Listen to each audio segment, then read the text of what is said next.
बस्तर की कॉफ़ी की आज खूब चर्चा है।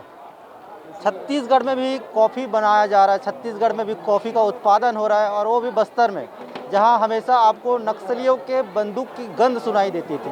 वो गंध अब दूर हो रहा है। छत्तीसगढ़ का, बस्तर का पहचान अब बदल रहा है और इसके पीछे बस्तर का कॉफ़ी भी है। इनके प्रभारी हैं, इन्हीं से समझते हैं। सर, बस्तर में कैसे कॉफ़ी उगाया जा रहा है? क्या वहाँ का मौसम कॉफ़ी के लिए अनुकूल है? सर कॉफ़ी खेती के लिए 3 चीज़ों की महत्वपूर्ण रिक्वायरमेंट होती है। पहला होता है एलिवेशन, समुद्र तल से ऊंचाई, इसको हम बोलते हैं। दूसरा होता है कि समर सोवर्स, जी। फरवरी मार्च के अंदर 20 mm रेनफॉल होना चाहिए। जी। तीसरा होता है शेड। जी। तो एक चीज़ जो होती है वो मेन मेड नहीं हो सकती, एलिवेशन। जी। तो बस्तर की हम बात करेंगे तो बस्तर के अंदर जो एलिवेशन है जी। वो 600 मीटर से लेकर 1400 मीटर तक का एलिवेशन वहाँ पे उपलब्ध है। जी। हम दरबा ब्लॉक की बात करेंगे, लोंडीगुड़ा की बात करेंगे, तोकापाल ब्लॉक की बात करेंगे, तो ऐसे ब्लॉक है जो बहुत हाईएस्ट एलिवेशन पे हैं। हाँ। दूसरा जो होता है शेड, तो हाँ। शेड मानव निर्मित किया जा सकता है। जंगल वाला क्षेत्र है बस्तर में, कोई दिक्कत वाली बात नहीं है। वन अधिकार पट्टा में किसान को ज़मीन मिल रहा है, वहाँ पे ज़मीन मिला है वहाँ पे। उस क्षेत्र के अंदर हम कॉफ़ी खेती कर सकते हैं जो हाईएस्ट एलिवेशन वाले एरिया हैं, उसी की ज़मीन पे हम कर रहे हैं। अभी इसकी शुरुआत 2017 में स्टार्ट किया था हमने कॉफ़ी को लेके। और इसके अंतर्गत हमारे पास में 2 वेराइटीज़ हैं, मतलब 2 स्पीसीज़ हैं, कॉफ़ी अरेबिका और कॉफ़ी रोबस्टा। वो वैरायटी हमें बता देंगे क्या, कौन-कौन से वैरायटी हैं? ये है क्या? कॉफ़िया अरेबिका और कॉफ़ी रोबस्टा। कॉफ़ी अरेबिका के हमारे पास में 4 किस्में, San Ramon, selection 8, Chandragiri dwarf और सिलेक्शन 9। इसकी खासियत क्या है सर? इसकी खासियत हम क्या है, एक्चुअली में ये पहले एक रिसर्च प्रोजेक्ट था कि रिसर्च प्रोजेक्ट के माध्यम से हम देखना चाह रहे थे क्या बस्तर जैसे क्षेत्र में या छत्तीसगढ़ के अंदर कॉफ़ी खेती की संभावना है।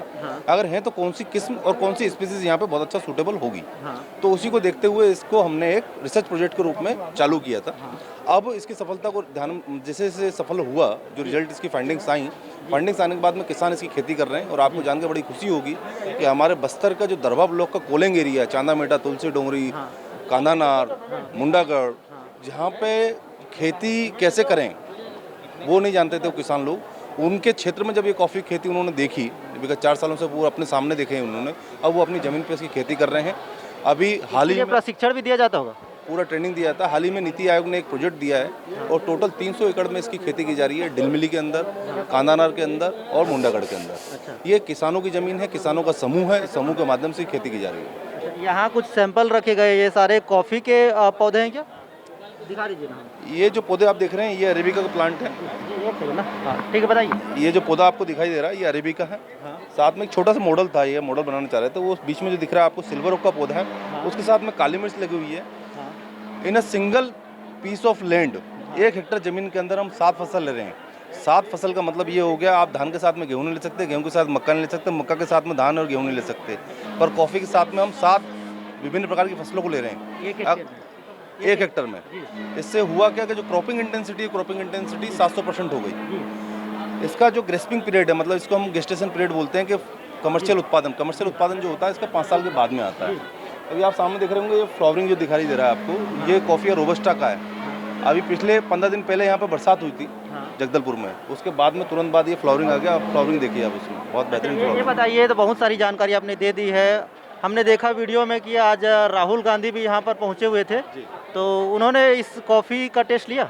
उन्होंने कॉफ़ी का टेस्ट लिया, बहुत अच्छे से लिया। और जो हितग्राही जो अपनी ज़मीन पे इसकी खेती कर रहे हैं उनसे उन्होंने मुलाकात करी, उनसे बातचीत करी। और उनका एक निर्देश ये प्राप्त हुआ कि जो बड़ी ब्रांड हैं उनके साथ में इंटरनेशनल टाई अप किया जाए, इसका एमयू किया जाए, जिससे कि बस्तर के ओन जो क्षेत्र हैं उनके अंदर भी खेती करना संभव हो। आपको मालूम होगा कि छत्तीसगढ़ माननीय मुख्यमंत्री महोदय ने टी एंड कॉफ़ी बोर्ड की स्थापना की है।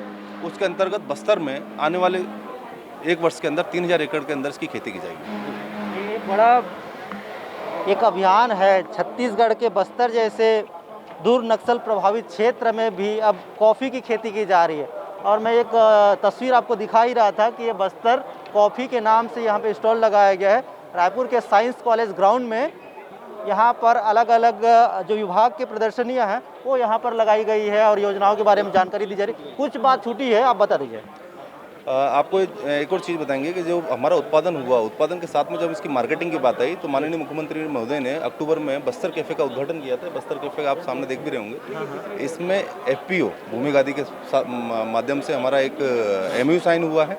उस एमयू के अंतर्गत प्रोडक्शन टेक्निकल हॉर्टिकल्चर कॉलेज कर रहा है इंदिरा गांधी कृषि विश्वविद्यालय, एवं जो मार्केटिंग की बात है वो वहाँ पे बस्तर कैफ़े में पिलाई जा रही है। अच्छा। और आपको एक चीज़ और मतलब बताऊंगा कि एक पर डे का वो 9 से 10,000 रुपये का सेल कर रहे हैं, 50 एक रुपये दिन पर में? कप। हाँ, तो बस्तर जैसे एक छोटे से ज़िले के अंदर भी इतना कॉफ़ी के लवर हैं और इतनी मार्केटिंग हो रही है उसकी। ये सच में छत्तीसगढ़ के बस्तर का जो परिचय था, छत्तीसगढ़ के बस्तर को आप नक्सल प्रभावित क्षेत्र के नाम से ही जानते थे, लेकिन अब छत्तीसगढ़ का बस्तर कॉफ़ी के नाम से भी जाना जाएगा और कॉफ़ी के नाम से ही बस्तर के लोग आगे बढ़ेंगे।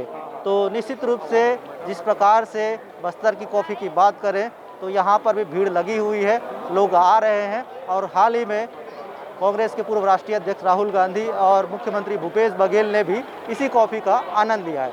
एबीपी न्यूज़ के लिए रायपुर से रवि बिड़े।